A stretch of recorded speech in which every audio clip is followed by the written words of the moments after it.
शिव जी का सच्चा भक्त कौन है? एक शिव भक्त की कहानी। ध्यान लगा के सुनिए। एक भक्त की कहानी।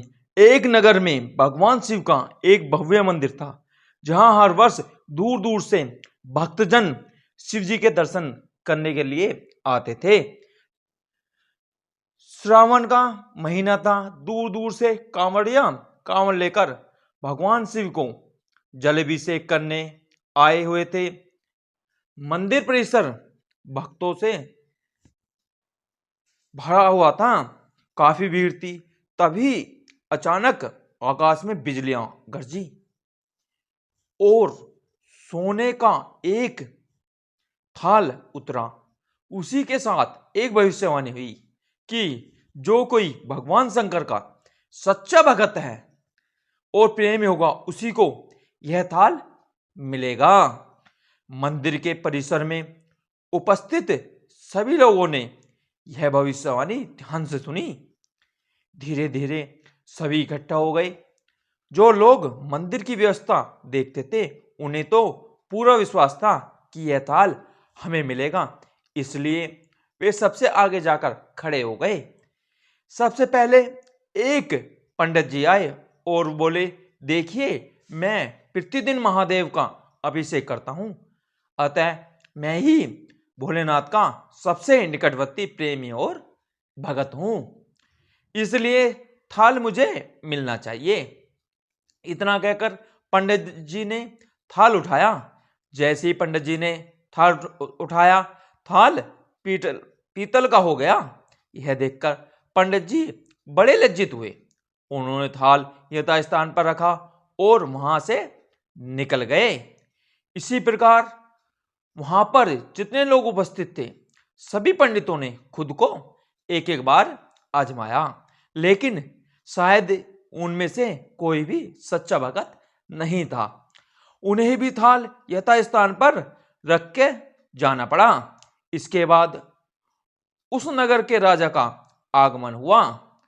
राजा सबसे आगे आए और बोले, मैंने महादेव के मंदिर में बड़ी भारी दान किया है, दक्षिणा दी है, इसलिए यह थाल मुझे मिलना चाहिए। इतना कहकर राजा साहब आगे बढ़े और थाल उठाया। जैसे ही राजा ने थाल उठाया, थाल तांबे का हो गया। यह देखकर महाराज भी लज्जित हुए और थाल यथास्थान रखकर एक तरफ खड़े हो गए। इसके बाद इसी तरह एक से बढ़कर एक दानी महात्मा और भगत पधारे और थाल उठाया, लेकिन किसी के हाथ में कुछ और किसी के हाथ में कुछ हो गया, लेकिन सोने का नहीं रहा। तब लोगों को पता चला कि हम में से कोई भी महादेव का सच्चा भगत नहीं है। उसी समय एक किसान का आगमन हुआ।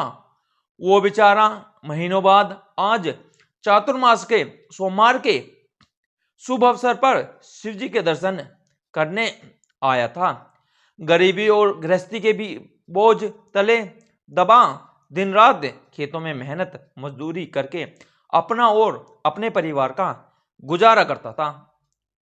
अभी रास्ते में आ ही रहा था कि कोई भिखारी मिल गया और कुछ खाने को मांगने लगा। इस किसान को दया आ गई। अपने खाने के लिए जो खाना लाया था, वो उसने उस भिखारी को दे दिया। थाल के बारे में इसने भी सुना था, लेकिन इसने उस और कोई ध्यान ही नहीं दिया। सीधा मंदिर में गया और महादेव का पूजन करके बाहर आ गया। परिक्रमा करके जाने को हुआ, तभी पीछे से एक व्यक्ति बोला, भाई, तुम भी थाल को उठाकर देख लो, हो सकता है तुम ही वह सच्चे भगत हो जिसके लिए यह थाल यहां पर आया है। किसानों को लगा वह व्यक्ति उसका मजाक बना रहा है। किसान ने हंसते हुए कहा, भाई, मैं तो कभी कोई पूजा पाठ भी नहीं करता, महीनों ने एक आध बार मंदिर आता हूं, मैं काहे का सच्चा भगत हूं। वह अजनबी बोला, भाई, हम तो देख चुके हैं, हमारी भक्ति तो दो कौड़ी की भी नहीं है। अब तुम भी अपना हाथ लगाकर देख लो। सोने का थाल मिल ना मिले, किंतु पता चल जाएगा कि तुम्हारी भक्ति में कितनी सच्चाई है। लोगों के बहुत आग्रह करने पर आखिर उस भोले वाले किसान ने जाकर थाल उठा ही लिया।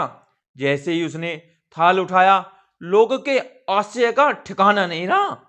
उन्होंने क्या देखा, सोने का थाल रोशनी से चमचमाने लगा। यह देख सब लोगों में खुशियों की लहर दौड़ गई।